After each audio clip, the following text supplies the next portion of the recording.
पारा चिनार वादी खुर्रम में वाक़ई ज़मीन का वो हिस्सा जिसे उसकी बेतहाशा खूबसूरती और कुदरती हसीन नज़ारों की वजह से जन्नत का टुकड़ा भी कहा जाता है। लेकिन अफसोस के साथ यही वो टुकड़ा भी है जहां हर कुछ अरसे में खून की होली खेली जाती है। दर्जनों मासूम लोग अपनी जान से हाथ धो बैठते हैं। स्कूल्स, हॉस्पिटल्स, रोड्स, बिजनेसेस काफ़ी दिनों तक बंद और लोग अपने ही घरों में कैदी बनकर रह जाते हैं।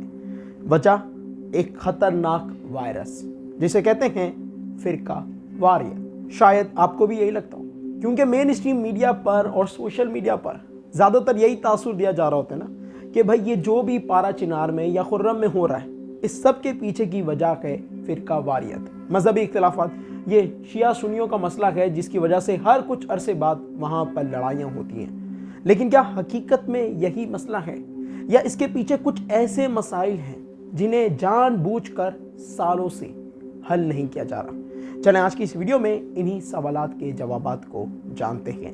लेकिन वीडियो शुरू करने से पहले मेरा नाम फैज़ान रज़ा मारफानी है और मैं आपको अपने चैनल पर वेलकम करता हूं। अगर आप नए हैं या चैनल को अभी तक सब्सक्राइब नहीं किया तो काइंडली सब्सक्राइब करें, वीडियो को लाइक और ज़्यादा से ज़्यादा शेयर करें ताकि ज़्यादा से ज़्यादा लोगों को हकीकत के बारे में पता चल सके। तो चलें इसी के साथ ही अपने सवाल कि भाई इसके पीछे आखिर मसला क्या है, आज की इस वीडियो की शुरुआत करते हैं। तो देखें आसान अल्फाजों में पारा चिनार का या वादी खुर्रम का जो बुनियादी मसला है ना, वो है ज़मीन की मिल्कियत का। और ये वो मसला है जो आज से 1 साल पुराना नहीं, 2 साल पुराना नहीं, 20 साल पुराना नहीं, 50 साल पुराना भी नहीं, बल्कि पाकिस्तान के बनने से पहले का है।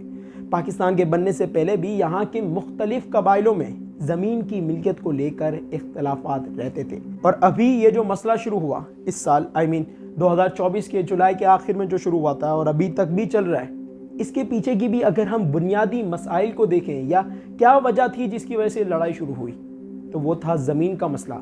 2 कबाइल हैं, बुशैरा और मालिक हिल, इन दोनों के दरमियान ज़मीन को लेकर मसाइल शुरू हुए, इख्तिलाफात शुरू हुए, जिन्हें जब एड्रेस नहीं किया गया, हल नहीं किया गया, तो वो खूनी लड़ाई में बदल गए। इससे पहले पिछले साल 2023 के भी मई से जुलाई के दरमियान वहाँ पर लड़ाइयाँ हुई थी, इख्तिलाफात हुए थे, जिसके नतीजे में तकरीबन 13 लोग अपनी जान से गए थे। तो वो जो लड़ाइयाँ हुई थी उसकी भी जो बुनियादी और शुरुआती वजह थी ना, वो था ज़मीन का मसला। लेकिन जब ये लड़ाइयाँ हुई, खूनी होली खेली गई, तो फिर सुनने और लिखने में ये आया कि भाई ये सब मसला तो है फ़िरका वारियत का, जिससे सवाल उठता है कि आखिर इसे फ़िरका वारियत का मसला क्यों कहा जाता है या ये कैसे फ़िरका वारियत का मसला बन जाता है। तो देखें इसका एक सिंपल जवाब, और तो ये चीज़ काफ़ी कॉम्प्लेक्स है, लेकिन समझने की हद तक इसका एक सिंपल जवाब ये नज़र आता है कि होता कुछ यूँ है कि 2 कबीलों के दरमियान शुरुआत में इख्तिलाफात शुरू होते हैं, जो कि एक मामूल सी बात है, इसमें कुछ गलत तो नहीं है। लेकिन फिर अचानक से एक नामालूम अफराद शख्स जिसकी पहचान नहीं हो पाती, वो नमूदार होता है और हमला और फायर करके कुछ मासूम लोगों को जान से मार देता है। जिसके बाद खबर ये आती है कि भाई जिन मासूम लोगों को मारा गया था ना, उनका ताल्लुक एक स्पेसिफिक फ़िरके से था, ना किसी कबीले से, ना किसी गांव से, ना किसी ज़ात से, बल्कि शुरुआत में लड़ाई क्या हो रही थी 2 कबीलों की।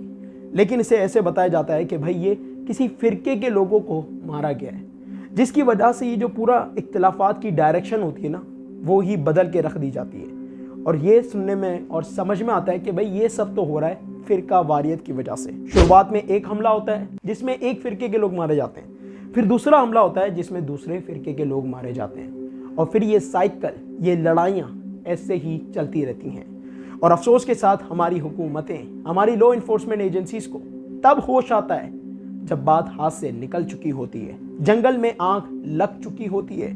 और यही तो सबसे बड़ा मसला है, क्योंकि देखें वादी खुर्रम की जो लोकेशन है ना, वो काफ़ी सेंसिटिव है।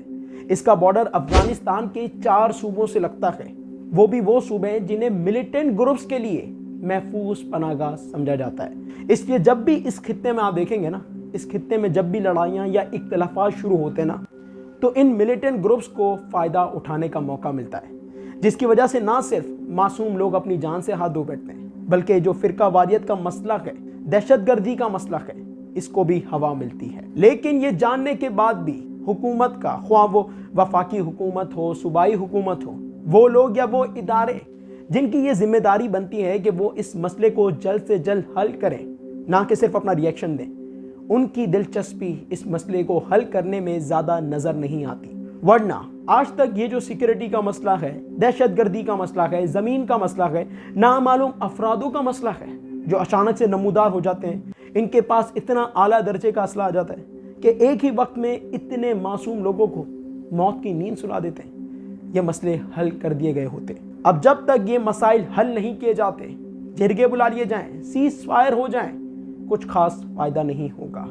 وادی خرم اور جنت کا ٹکڑا سمجھے جانے والے پارا چنار میں کہنا نہیں چاہیے، دعا ہے کہ ایسا نہ ہو، لیکن ہر تھوڑے عرصے بعد خون کی ہولی کا رواج جاری رہے گا اور شاید وقت کے ساتھ بڑھتا رہے۔ ونس اگین دعا ہے، امید ہے کہ ایسا نہ ہو۔ اسی کے ساتھ ہی آج کی اس ویڈیو کو اینڈ کرتا ہوں۔ ان دین آپ سے پوچھتا ہوں، آپ کو کیا لگتا ہے ان تمام چیزوں کے حوالے سے؟ اپنی رائے کمنٹ سیکشن میں ضرور دیں۔ اللہ حافظ۔